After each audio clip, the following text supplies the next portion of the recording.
Believers, what I'm talking about in this audio clip, which will be posted on YouTube, is not something new.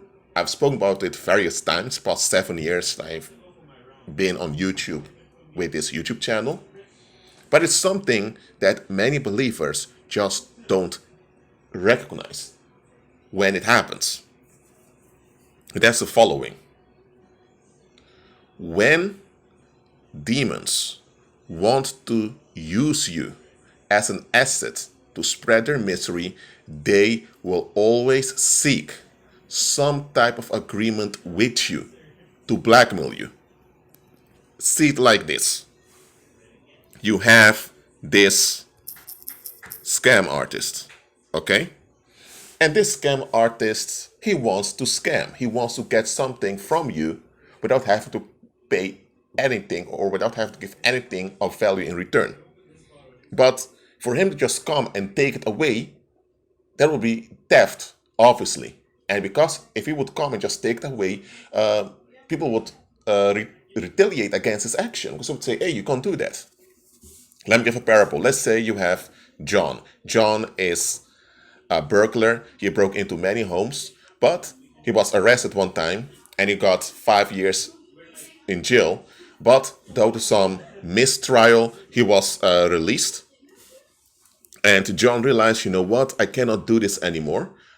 Just break into houses. I need to have a smart, a more refined way to empty people's homes. So John realized that if he would just put on a mask and go with some friends to a home, he would be charged for burglary and he would be finished. Or if he was discovered in the home and for some reason the homeowner was at home while he thought homeowner was away, he could even die. So he realized I need to find a way to empty houses without putting myself at risk. And this is what John came up with. John realized that when people trust you, they tend to open up themselves to you and make themselves vulnerable to you, which is logical.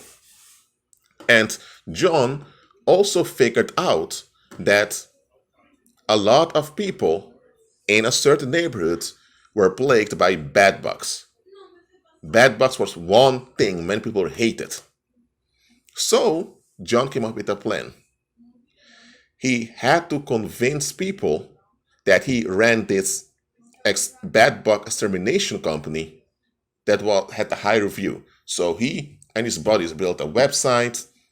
They made fake accounts on Facebook to give all those fake reviews.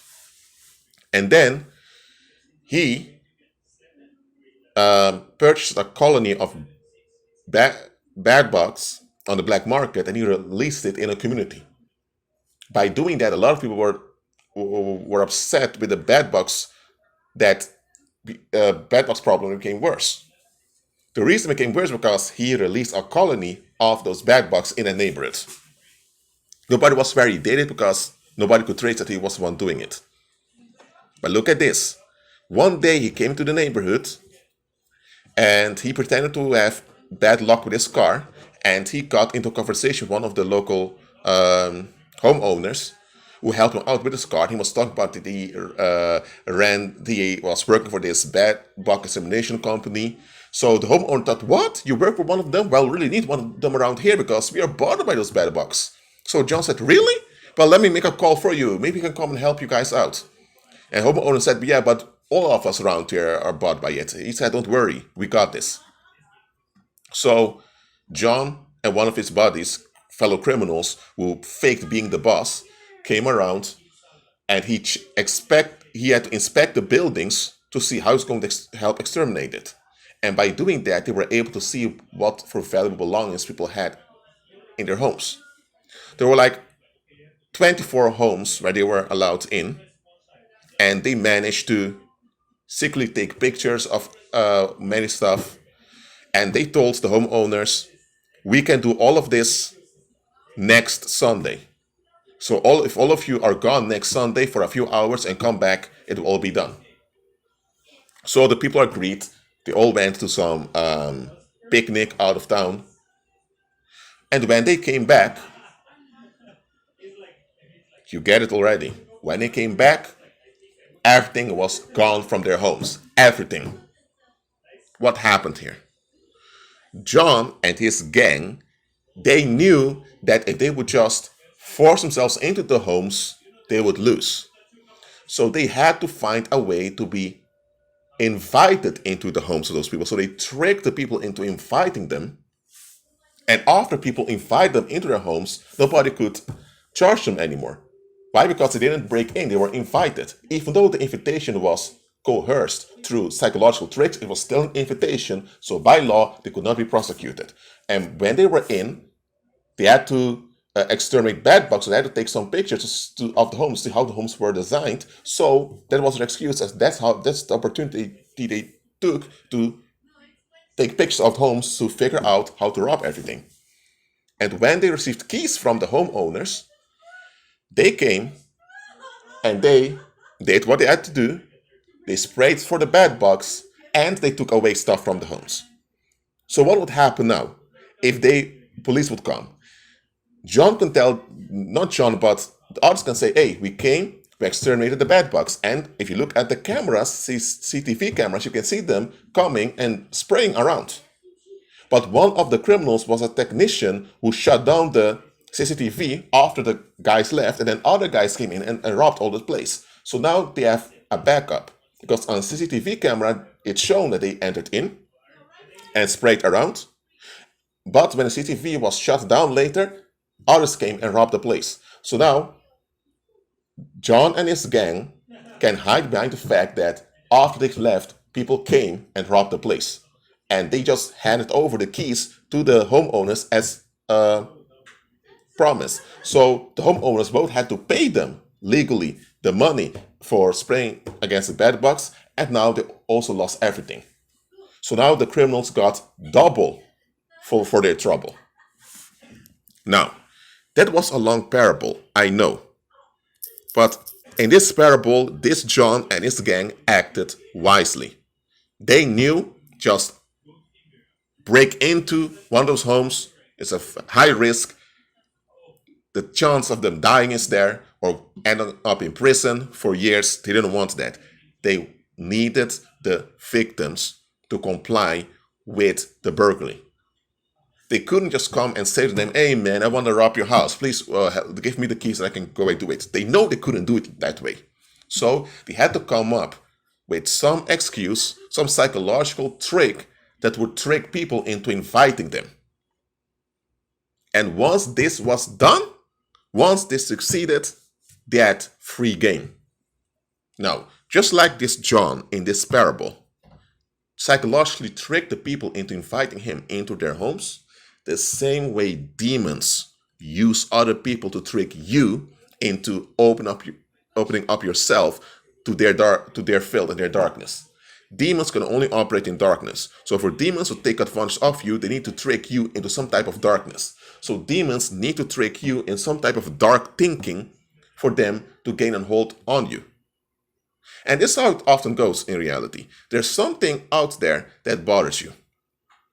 Where someone is smoking in a non-smoking area, or where someone is talking very loud on the phone in the train, or where someone's using cuss words. Anyway, there's something that happens that goes against how you expect things to be. And by the way, cuss words don't exist. So if you're offended by them, that's on you. Because they are not real. But apart from that, just something happens that is not in agreement how you want things to be. The first thing you should do when feeling upset like that is to reflect on yourself. Why am I upset? Oh, someone is using words that I don't like. Well, those words are called cuss words. It's called swearing. That's how I was raised, not to use those words. So I agreed with a restriction on how to talk in daily life. Where did the restriction come from? My parents and society. Where did society got it from? I don't know. Okay, so why do I agree with something that was never justified to me? Why do I agree with it? Did I realize there's something wrong with you? You have some type of darkness in which you've agreed with something without a proper explanation, without a proper justification, and now because someone else does not operate within that limitation, you're upset. If you would self-reflect, you would discover your own darkness very quickly, and you would let it go and the spell will be broken off of you. But what often happens is as follows.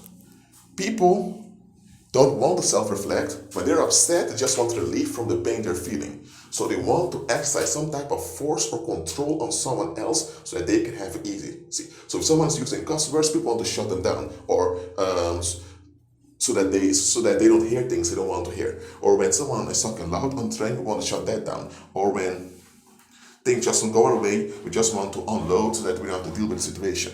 We want relief. And what happens when you crave relief? When demons see this, demons are going to offer you relief. So demons on purpose are going to send someone your way that will trigger some of the annoyances that society conditions you into. Being upset when you hear cuss words, or being upset because someone doesn't conform to some social expectation. That's what we call rudeness. Those are all things you were programmed into by society. And demons know what you've been programmed into, because demons are the ones that behind the scenes use pagans to govern those things that we call society. So what happens is that demons know what your triggers are, and they will send people your way to trigger or to push those triggers. So and once you're triggered and you're upset and you want relief, you want vindication and validation, now demons send people your way to teach you how to control others just to get what you want. The demons will call it enforcing boundaries, standing up for yourself, or standing your ground. Demons will, or self-defense, demons will name it all types of ways. And what happens then? Because you want relief so much, you end up agreeing with what the other individual is suggesting onto you. And when you do it and it works, you're now trained into that toxic way of thinking. But because that toxic way of thinking gives you relief and other people agree with it, you think it's all right. You think it's all right to control other people just to vindicate what you want. You think it's all right to shut people down because they use words you don't want to hear. Others agree with it, and it works. You're validated, you're vindicated, but now you're trained into controlling other people. So now you are trapped in negativity. Because you're not designed to control others. You're meant to manage yourself in others, but not to control them. And now you're carrying a load. And what you think that just because you can shut people up, or you can just walk away, or you can just dump whenever you want, by so-called calling yourself honest, but you just dumping your frustration, that you're all right. And now that you're in this darkness, thinking that it's something good, now demons can use that to direct you into ways of destruction where you are distracted and unable to do God's will. That's how demons do it. So I'm warning you, believers. Beware what you agree with. Beware with what you agree with, believers. Because you may be inviting and sponsoring demons unaware. Be at peace.